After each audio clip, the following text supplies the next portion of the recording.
Chapter ৩৬৬ the hanged man's ambition. খুব ভালো করে তল্লাশি করার পর ক্লাইন নিশ্চিত হল যে হোয়াইট পরিবারের মধ্যে অদ্ভুত কিছুই নেই। এমনকি মিস্টার হোয়াইট এবং মিসেস হোয়াইট একগাছি চুলও ফেলে যায়নি। বোঝাই যাচ্ছে ডিভিনেশন বা ভবিষ্যদ্বাণী ব্যবহার করে কেউ যেন তাদের খুঁজে বের করতে না পারে, সেজন্যই তারা এই কাজ করেছে। পুতুলে ভরা সেই শোবার ঘরে সে আবার ফিরে গেল। তারপর ঘড়ির কাঁটার উল্টো দিকে 4 পা হেঁটে সে পৌঁছাল ধূসর কুয়াশার উপরে। তার উদ্দেশ্য হল ডিভিনেশন ব্যবহার করে শেষবারের মতো ব্যাপারটা নিশ্চিত করা। তবে আসল কাজে হাত দেওয়ার আগে সে তার নিজের প্রায় সমান উচ্চতার সেই নারী পুতুলটাকে সেখানে ডেকে আনল। টিঙ্গেন শহরে মিউটেটেড সান স্যাক্রেড এমব্লেম বা পরিবর্তিত সূর্যের পবিত্র প্রতীকের জন্য সে যেভাবে ডিভিনেশন করেছিল ঠিক সেভাবেই সে একটা গাঢ় লাল রঙের ফাউন্টেন পেন তুলে নিল। তারপর হলদেটে বাদামি ছাগলের চামড়ার কাগজের ওপর একটা বাক্য লিখল, এর উৎস। কলমটা নিচে রেখে এবং কাগজের টুকরোটা হাতে ধরে ক্লাইন তার চেয়ারে হেলান দিল। তারপর ধীরে ধীরে নিজের মানসিক অবস্থাকে কজিটেশন বা ধ্যানের স্তরে নিয়ে যাওয়ার জন্য সে বিড়বিড় করতে শুরু করল। টানা 7 বার এই বাক্যটা পুনরাবৃত্তি করার পর তার চোখ দুটো অন্ধকার হয়ে আসল। চোখের পাতা ভারী হয়ে সে এক গভীর ঘুমে তলিয়ে গেল। সেই ধূসর জগতের ভেতর সে দেখতে পেল যে পুতুল কারিগর অসাধারণ মনোযোগ দিয়ে কাজ করছে। সে দেখল লাল চোখের পুতুল মেয়েটিকে পুতুলের ঘরে রাখা হচ্ছে, আর এমলিন হোয়াইট চোখ বড় বড় করে মেয়েটির দিকে তাকিয়ে নিজের মানিব্যাগ বের করছে। অবশেষে দৃশ্যটি সেই শোবার ঘরের ভেতরে এসে থামল, যেখানে ক্লাইন বর্তমানে দাঁড়িয়ে আছে। গর্বিত ভ্যাম্পায়ার এমলিন হোয়াইট, যার চুলগুলো কোনাকুনিভাবে পেছনের দিকে আঁচড়ানো, তাকে দেখতে বেশ সুদর্শন কিন্তু একটু কোমল লাগছিল। সে বিছানার ধারে বসে আদরের সাথে পুতুলটার দিকে তাকিয়েছিল। সেই সাথে সেখানে আরও অনেক বিভিন্ন আকারের পুতুলও রাখা ছিল। লোকটা আসলেই পুতুলের এক আস্ত পাগল, এই কথা ভেবে ক্লাইন চোখ খুলল আর নিজের কপালে হাত চাপড়াল। একটু পরেই সে তার হাত নাড়ল।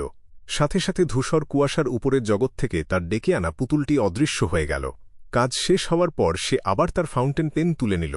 এবার সে আরেকটি ডিভিনেশনের বাক্য লিখল, 48 নম্বর রিভারবে অ্যাভিনিউতে গত 10 বছরে মৃত্যুর দৃশ্যগুলো।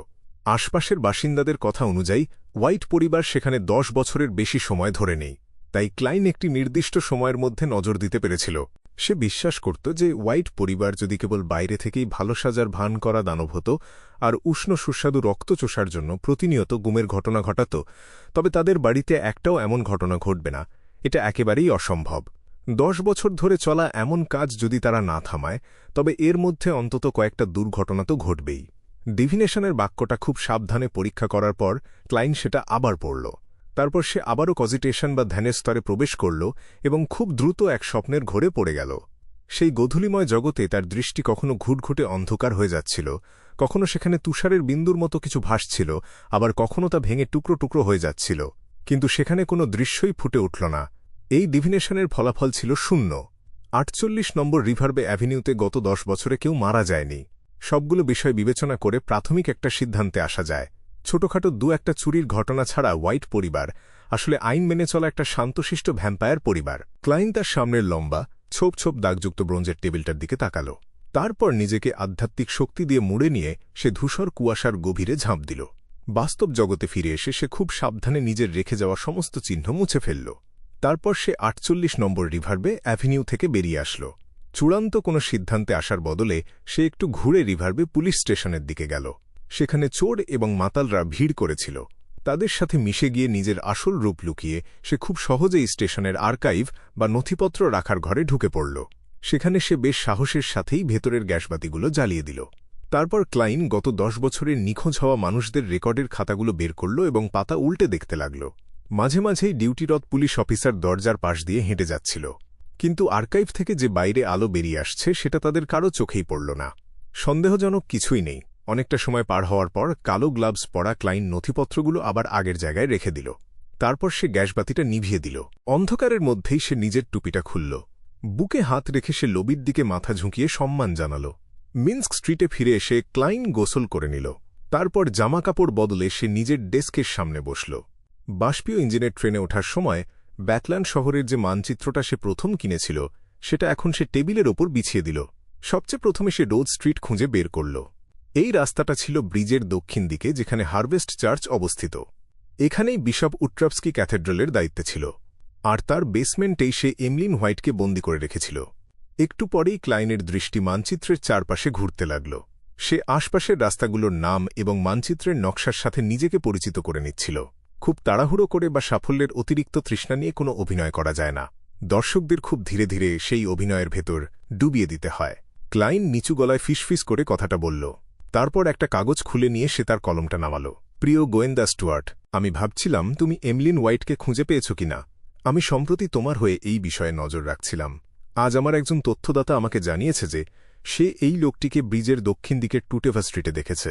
অবশ্য সে শুধু এটুকুই বলেছে যে লোকটিকে দেখতে অবিকল পোর্ট্রেটের লোকটার মতোই মনে হচ্ছিল। কলমটা নিচে রেখে ক্লাইন খুব পরিপাটি করে চিঠিটা ভাঁজ করল।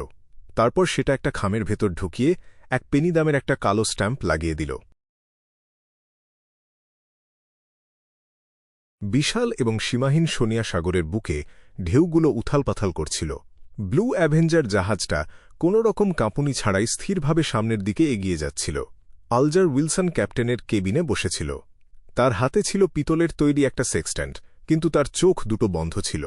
কোনো শব্দ না করেই হঠাৎ তার ঠোঁটের কোণে একটা হাসি ফুটে উঠল। আমি অবশেষে এটা হজম করতে পেরেছি, এই কথা ভেবে আলজার তার চোখ খুলল। সে নিজের 2 হাত উপরের দিকে তুলল। সাথে সাথে তার চারপাশটা এক সুন্দর নীল আলোয় ঝলমল করে উঠল। সেই নীল আলোগুলো একে অপরের সাথে মিশে গিয়ে একটা বিশাল ঢেউয়ে পরিণত হল এবং সামনের দিকে আছড়ে পড়ল। আলজার তার 2 হাত একসাথে চাপ দিল। মুহূর্তেই সেই বিশাল ঢেউটা ভেঙে গিয়ে অসংখ্য বৃষ্টির ফোঁটায় পরিণত হল এবং ডেকের ওপর ঝরে পড়ল। প্রায় 4 মাস পর তার সিফেয়ারার বা নাবিকের পোষণ অবশেষে পুরোপুরি হজম হয়েছে। এই সময়টায় সে শুধু দীর্ঘ সময় ধরে সমুদ্রে ঘুরে বেড়ায়নি এবং চার্চের দেওয়া সব মিশনই যে শেষ করেছে তা নয়, বরং সে ইচ্ছা করেই নতুন নতুন সমুদ্রপথ এবং আবিষ্কার না হওয়া দ্বীপগুলোর সন্ধান করেছে। বেশ কয়েকবার ব্যর্থ হওয়ার পর অবশেষে সে সাফল্যের দেখা পেয়েছে, আর এর ফলেই তার পোষণটা পুরোপুরি হজম হয়ে গিয়েছে। এটি তাকে একজন সিফেয়ারার হিসেবে নিজের নীতিগুলো বুঝতে সাহায্য করেছে। এর মূল নীতিটা ছিল সমুদ্রের সাথে গভীরভাবে মিশে যাওয়া, সমুদ্রপথ এবং আবহাওয়া সম্পর্কে সমস্ত তথ্য খুব নিখুঁতভাবে আয়ত্ত করা, আর সেই সাথে নিত্য নতুন অনুসন্ধান এবং আবিষ্কার চালিয়ে যাওয়া। সবসময় গম্ভীর থাকা আলজার এবার আর নিজের সিটে বসে থাকতে পারল না। সে ক্যাপ্টেনের কেবিনের ভেতর এপাশ ওপাশ হাঁটাহাঁটি করতে লাগল। যে ভবিষ্যতের জন্য সে এতকাল ধরে অপেক্ষা করছে, এখন সেটার কথাই তার বারবার মনে পড়তে লাগল।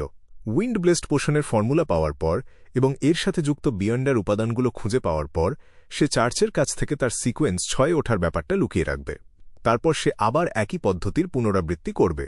আগামী 3 বছরের মধ্যে একজন সিকোয়েন্স 5 ওশান সংস্টার হওয়ার জন্য সে আপ্রাণ চেষ্টা চালিয়ে যাবে। এই পুরো প্রক্রিয়ার সময়টাতে তাকে ব্লু অ্যাভেঞ্জারের ক্যাপ্টেন হিসেবেই কাজ করে যেতে হবে।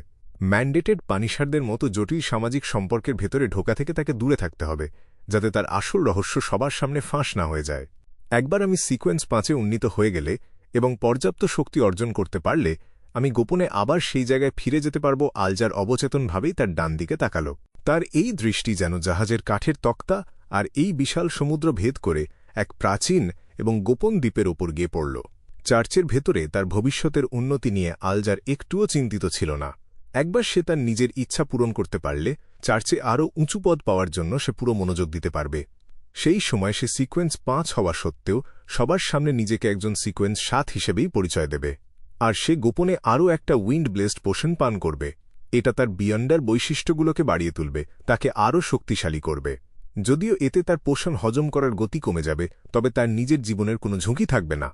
একই কারণে সিকোয়েন্স 5 পুরোপুরি হজম হয়ে যাওয়ার পর সে আরও একটা ওশান সংস্টার পোষণ পান করতে পারবে এবং স্বাভাবিক প্রক্রিয়ার পুনরাবৃত্তি করতে পারবে।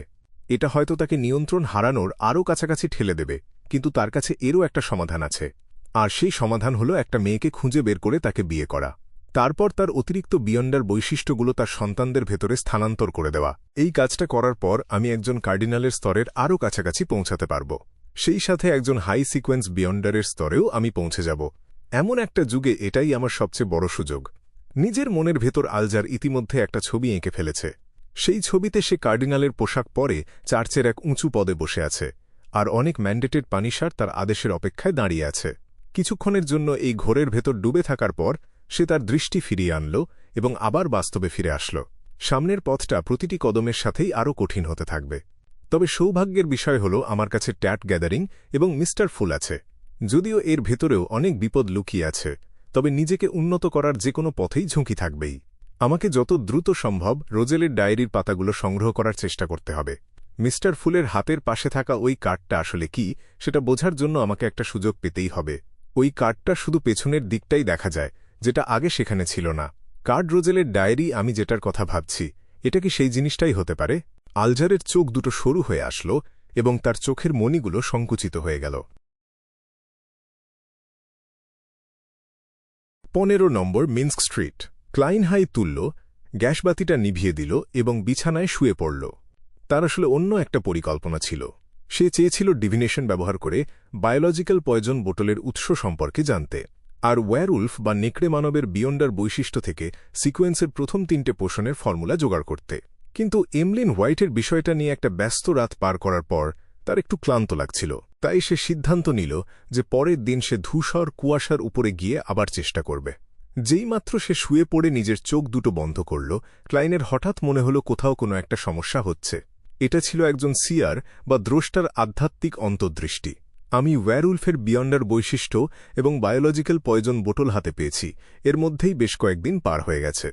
এমনও নয় যে এই সময়টায় আমার মানসিক অবস্থা ভালো ছিল না। তারপরেও আমি বারবার এই ডিভিনেশন করার কাজটা পিছিয়ে দিচ্ছিলাম। এটা খুবই অস্বাভাবিক একটা ব্যাপার। ক্লাইন বিছানায় উঠে বসল, খুব সাবধানে ব্যাপারটা নিয়ে চিন্তা করল এবং ঠিক একই রকম আরেকটা ঘটনার কথা তার মনে পড়ে গেল। প্রথমবার যখন সে মেগোসের সাথে দেখা করেছিল, তখন সে সরাসরি তার স্পিরিট ভিশন বা আধ্যাত্মিক দৃষ্টি ব্যবহার করে মেগোসের মানসিক অবস্থা পর্যবেক্ষণ করতে চেয়েছিল। কিন্তু এক মুহূর্তের জন্য চমকে যাওয়ার কারণে স্বাভাবিকভাবেই সে সুযোগটা হারিয়ে ফেলে। একেবারে শেষে গিয়ে সে জানতে পেরেছিল যে এর আসল কারণ হল মেগোসের গর্ভে থাকা এক অশুভ ঈশ্বরের সন্তান। একজন সিয়ার হিসেবে তার আধ্যাত্মিক অন্তর্দৃষ্টি কোনো চিহ্ন না রেখেই তাকে থামিয়ে দিয়েছিল, যাতে সে সেই মুহূর্তে নিয়ন্ত্রণ হারিয়ে সেখানেই ভেঙে না পড়ে। এই ব্যাপারটা একেবারে সেই ঘটনার মতোই, তবে এবার এটা আরও বেশি স্পষ্ট। আমার মনে পড়ছে মিস শ্যারন বলেছিল যে রোজ স্কুল অফ থটের সদস্যরা নিজেদের সংগঠনের ওপর এমন নিয়ন্ত্রণ রাখে যা আমার কল্পনারও বাইরে। তাদের সবার শরীর এবং আত্মা যেন কোনো কিছুর সাথে বাঁধা থাকে। আর ঠিক এই কারণেই মিউট্যান্ট সিকোয়েন্স সম্পর্কে কোনো তথ্য খুব একটা বাইরে প্রকাশ পায় খাঁটে। তারা চেইন গডের ওপর বিশ্বাস রাখে। তাহলে ওয়্যারউলফের বিয়ন্ডার বৈশিষ্ট্য ব্যবহার করে যখন আমি এর সাথে যুক্ত পোষণের ফর্মুলাগুলো বের করতে চাইব, তখন কি এটা সরাসরি সেই অশুভ ঈশ্বরের সাথে যুক্ত হয়ে যাবে?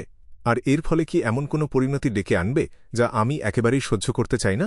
ক্লাইন খুব গুরুত্ব দিয়ে বিষয়টা নিয়ে চিন্তা করল এবং তার মনে হলো এর ভেতরে সন্দেহজনক কিছু একটা লুকিয়ে আছে।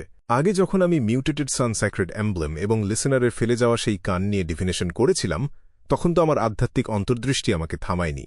তাহলে কি চেইন্ড গড আসলে শাশ্বত প্রজ্জ্বলিত সূর্য এবং ট্রু ক্রিয়েটরের চেয়েও বেশি শক্তিশালী? নাকি এমন হতে পারে যে তার স্বভাবের কারণেই সে ধূসর কুয়াশাকে আটকাতে পারে এবং এমনকি খুব সহজেই এর ভেতরে আক্রমণ করে বসতে পারে? অবশ্য এই বিপদের আসল উৎসটা বায়োলজিক্যাল পয়জন বোটলও হতে পারে। এই কথা ভেবে সবসময় সতর্ক থাকা ক্লাইন একটা সিদ্ধান্ত নিল। সে ঠিক করল যে আগামীকাল সে বায়োলজিক্যাল পয়জন বোটল নিয়ে ডিফিনেশন করার চেষ্টা করবে, আর তখন সে দেখবে যে তার সিয়ারের আধ্যাত্মিক অন্তর্দৃষ্টি তাকে বাধা দেয় কিনা।